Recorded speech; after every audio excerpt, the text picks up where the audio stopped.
Hello, nandito tayo ngayon sa bahay ng amo at ako ho ay nagsundo ng bata. Kanina kami nga pala ay nagpark pero umuwi agad din kami. So sabi ni madam ako na daw ang bahala sa pagkain ng kanyang mga anak. Kaya naman ito ho ang niluto ko. Ipapashare ko sa inyo ang aking niluto para sa kanyang mga anak. Ito yung niluto ko yan. May kuskus, may boiled egg, and of course, meron ho ditong fish fillet.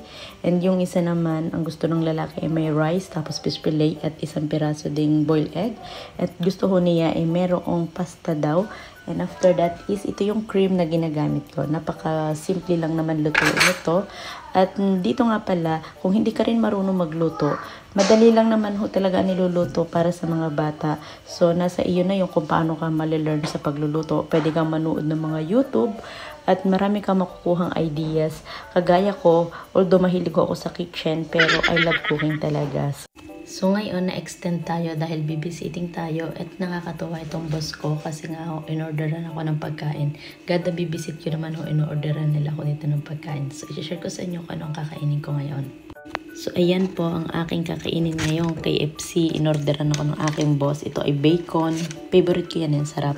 Tapos ito may fries. And of course, may drinks tayo na iced tea. Ayoko ng ibang drinks. Iced tea lang ang favorite ko. And of course, binayaran lang naman to ni sir ng 19.40 euro. Ang mahal pero okay lang. Charot. So, mabait kasi ang aking amo. Sabi niya kahit anong bilhin ko, kahit anong ordering ko, okay lang daw. Huwag daw akong manghinayang. So, ako kasi pag sinabi ko, ay sir, wag iyan dahil mahal. Sabi niya, no, it's okay. So, ayun lang ang aking video ngayon. At ngayon ho, tulog na ang mga bata.